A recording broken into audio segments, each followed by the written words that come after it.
દીવમાં સાગર પૂજન સાથે માછીમારીનો પ્રારંભ. દીવમાં સાગર પૂજન સાથે આજથી માછીમારીનો પ્રારંભ થયો હતો. ચોમાસા દરમિયાન માછીમારી ઉપર પ્રતિબંધ હોય છે. ઓગસ્ટ માસમાં ફરી માછીમારી શરૂ કરવામાં આવે છે. સત્તાવાર રીતે ફિશરીઝ વિભાગની પરવાનગી મળ્યા બાદ આજે માછીમાર ભાઈઓએ પોતાની બોટ શણગારી અને દરિયાદેવની પૂજા કરી અને ઓ માજી ચલ તું ચલે તો છમછમ બજે મોજો કી પાયલ કરતા કરતા બોટ દ્વારા ફિશિંગ કરવા માટે દરિયામાં રવાના થયા.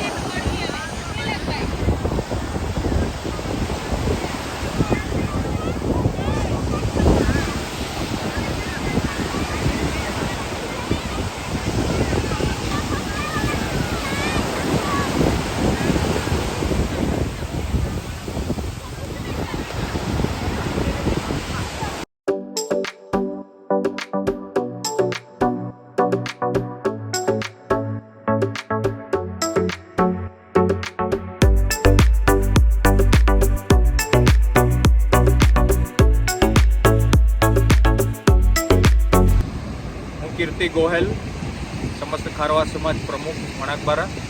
આ વર્ષે માછીમારોની નવું વર્ષ શરૂ થતાં અમારી બંદરની બધી જ બોટો આ વર્ષે માછીમારી કરવા માટે કરીને બંદરમાંથી નીકળેલ છે અને અમે આ વખતે એવી આશા વ્યક્ત કરીએ છીએ કે અમારા ઈષ્ટદેવ દરિયાદેવ અમને આ વર્ષ અમારું ખૂબ જ સુખમય, સમૃદ્ધિમય અને સારું કલ્યાણકારી થાય એવી અમે આ વખતે કામના કરીએ છીએ.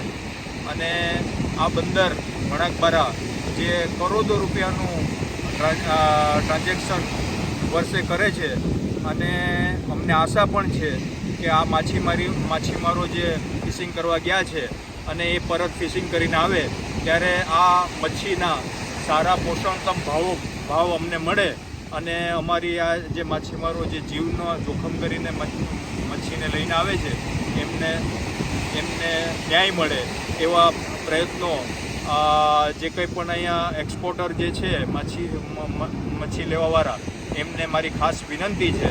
કારણ કે અહીંયા ઘણીવાર એવું થતું હોય છે કે એક સાથે બોટો બધી આવી જતા ફિશિંગમાંથી આવી જતા એ લોકો માલનો જથ્થો જોઈ અને માલનો ભાવ પોતાની રીતે ઘટાડી દે છે, જે ખરેખર અન્યાયી છે.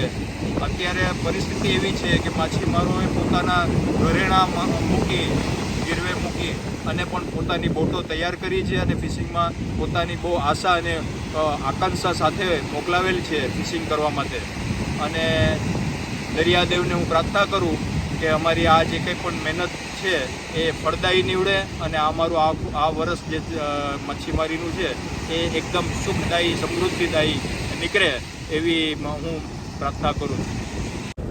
અને અમે આ જે કંઈ પણ આખા ચોમાસા દરમિયાન જે બોટો તૈયાર કરી અને અમે ફિશિંગમાં મોકલાવેલ છે એમના ટોટલી ઘરના લોકો જે બધા આજે દરિયાદેવને અને અમારી આ જે ગોમતી માતા જે છે જે આસ્થાનો વિષય છે અમારા માટે અને અમારી દરિયાદેવની કુળદેવી છે એ ગોમતી માતાને પણ આજે તમામ લોકો આપ જોઈ શકો છો કે ઘરના લોકો પોતાની બોટ સારી એવી માછલી લાવે અને સારો એવો ધંધો કરે એવી કામના માટે કરીને દરિયાદેવને પૂજે છે.